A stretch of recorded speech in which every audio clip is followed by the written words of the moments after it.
Hello everyone, मैं doctor प्रगति गुप्ता और आज इस वीडियो में हम बात करेंगे 4 ऐसी बुरी आदतों के बारे में जिसकी वजह से आपकी किडनीज तक खराब हो सकती है।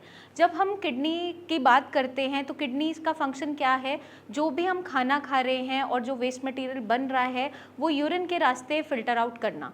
अब जब हमारी किडनीज ठीक से परफॉर्म नहीं करती है तो यही सारे वेस्ट मटेरियल आपकी बॉडी में एक्यूमुलेट होने स्टार्ट होते हैं, आपके ब्लड के अंदर आने स्टार्ट होते हैं, जिसकी वजह से आपको बहुत सारी कॉम्प्लिकेशंस फेस करनी पड़ती है, जैसे कि आपकी बॉडी में सूजन आना, भूख ना लगना, उल्टी जैसा मन बने रहना, या फिर पेशेंट को कभी कभार यूरिन के रास्ते बहुत ज़्यादा झाग महसूस होता है, उसके अंदर प्रोटीन लीकेज होना स्टार्ट हो जाता है। तो ये सारे के सारे लक्षण हैं किडनी फेलियर की तरफ जो हमें लेकर जा रहे होते हैं। अब हम अपनी किडनीज को कैसे सेफ रख सकते हैं कुछ बुरी आदतों से दूर रहते हुए? तो हम 4 बुरी आदतों के बारे में डिस्कस करने वाले हैं इस वीडियो के अंदर। अगर हम उन्हें अवॉइड करते हैं तो हम अपनी किडनीज को सेफ रख सकते हैं, हेल्दी रख सकते हैं। बैड हैबिट है, कुछ लोगों की आदत होती है एडेड सॉल्ट बहुत ज़्यादा लेने की। अगर हम एक्सेसिव मात्रा में नमक का इंटेक करते हैं किसी भी फॉर्म में, फ्रोज़न फूड्स के फॉर्म में, अचार, चटनी, पापड़ के फॉर्म में, या फिर हमें हैबिट है हम फ्रूट्स पे एक्स्ट्रा सॉल्ट, कच्चा नमक डाल कर खाते हैं, चाट मसाला का इंटेक बहुत ज़्यादा करते हैं, हम धीरे धीरे लेटर ऑन स्टेजेस में, अगर हम एक्टिव लाइफस्टाइल के अंदर नहीं है, हमारा वज़न भी ज़्यादा है, या हम एक्सरसाइज प्रॉपर्ली नहीं कर रहे हैं, तो हमारा बीपी शूटअप होना स्टार्ट हो जाता है, हम हाइपरटेंसिव होने स्टार्ट हो जाते हैं। हाइपरटेंशन की जो कंडीशन क्रिएट होती है वो आपकी किडनीज़ को हेल्दी नहीं रहने देती। अब अगर हम बीपी की गोली भी खा रहे हैं तो भी बीपी कंट्रोल नहीं हो पा रहा है, क्योंकि हम रूट कॉज पे वर्क नहीं कर रहे हैं, हम खाने के अंदर उन चीज़ों को अवॉइड नहीं कर रहे हैं जो हमारी किडनीज़ को ख़राब कर रही है। तो अभी से आपको अपना नमक खाने के अंदर कम करना है। साथ के साथ अगर आप बीपी के मरीज़ हैं तो आपको डेली मॉनिटरिंग करनी है, अपनी मेडिसिन रेगुलर रखनी है, साथ के साथ अपनी एक हेल्दी डाइट मेंटेन करनी है ताकि आपकी किडनीज हेल्दी रह सकें। सेकंड जो बुरी आदत है उसके अंदर, अगर हम टबैको का इंटेक कर रहे हैं या हम स्मोकिंग करते हैं या तंबाकू हम च्यू करते हैं, उसके अंदर दिक्कत क्या देखने को मिलती है? टबैको के अंदर निकोटीन प्रेजेंट होती है जो आपके ब्रेन को एक फील गुड फैक्टर देती है, क्योंकि आप जैसे ही टबैको खाते हैं आपको अच्छा लगता है, ब्रेन तेज़ी से काम करता है, इसीलिए वो हैबिट फॉर्मिंग हो जाता है, उसकी एडिक्शन हो जाती है। उसका क्या नुकसान है हमारे शरीर पे?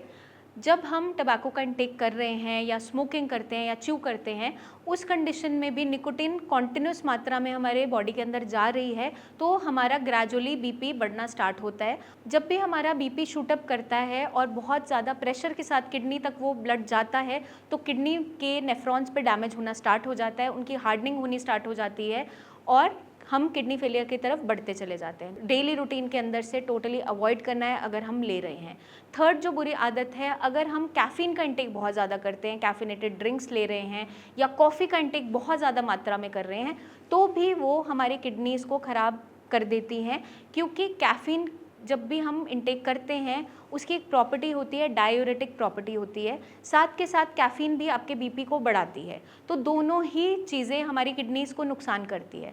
और अगर हम ऑलरेडी हाइपरटेंसिव हैं, बीपी से सफ़र कर रहे हैं और तो भी हम कैफ़ीन का इंटेक कर रहे हैं अभी अपनी डाइट के अंदर, तो हमारा कॉन्टिन्यूस बीपी बढ़ता चला जाता है। तो हमें डेली मॉनिटर करते रहना है अपना बीपी, साथ के साथ जो चीज़ें हमारे बीपी को बढ़ा रही हैं उनको अवॉइड करना सबसे पहले ज़रूरी हो जाता है, जिसके लिए हम कैफिनेटेड ड्रिंक्स को कम्प्लीटली बंद करने के लिए बोलते हैं किडनी फेलियर के पेशेंट्स के अंदर। फोर्थ जो बुरी आदत है वो है, अगर हम पेन किलर्स का यूज़ कर रहे हैं बिना डॉक्टर्स की प्रिस्क्रिप्शन के। एक बार डॉक्टर ने दर्द की दवाई लिख दी, बट जब भी हमें कभी दर्द हो रहा है बॉडी में, हम बिना उनसे परामर्श लिए कॉन्टिन्यूस अपना पेन किलर्स का इंटेक करते रहते हैं या ओवर द काउंटर केमिस्ट से ख़रीद कर पेन किलर्स का यूज़ कर रहे हैं और लंबे समय ये प्रैक्टिस बनी रहती है, तो हमारी किडनी एक्यूट किडनी इंजरी की तरफ चलती जाती है, हमारी किडनीज़ पे नुकसान आता है। लेटर ऑन वही एक्यूट कंडीशन क्रॉनिक में कन्वर्ट हो जाती है अगर हम ये प्रैक्टिस स्टॉप नहीं करते हैं तो हमें इन 4 बुरी आदतों से कम्प्लीटली दूर रहना है ताकि आप अपनी किडनीज़ को हेल्दी रख सकें, सेफ़ रख सकें और हमारी किडनी की फिल्ट्रेशन अच्छी होती रहे। इसी के साथ हम मिलेंगे नेक्स्ट वीडियोज़ में जल्दी, जहाँ पर हम लेकर आएंगे बहुत सी टिप्स जो आपकी किडनीज़ को हेल्दी रखने में मदद करेंगी। एंड आई होप अगर हम इनमें से कोई भी बुरी आदत को फॉलो कर रहे हैं तो आज से उसे स्टॉप करेंगे, क्विट करेंगे, ताकि हम अपनी किडनीज़ को हेल्दी रख सकें। और ऑलरेडी अगर आप किडनी फेलियर के पेशेंट हैं तो आपके लिए बहुत ज़रूरी है इन सारी गाइडलाइंस को फॉलो करना। अपना खास ध्यान रखिए। Take care.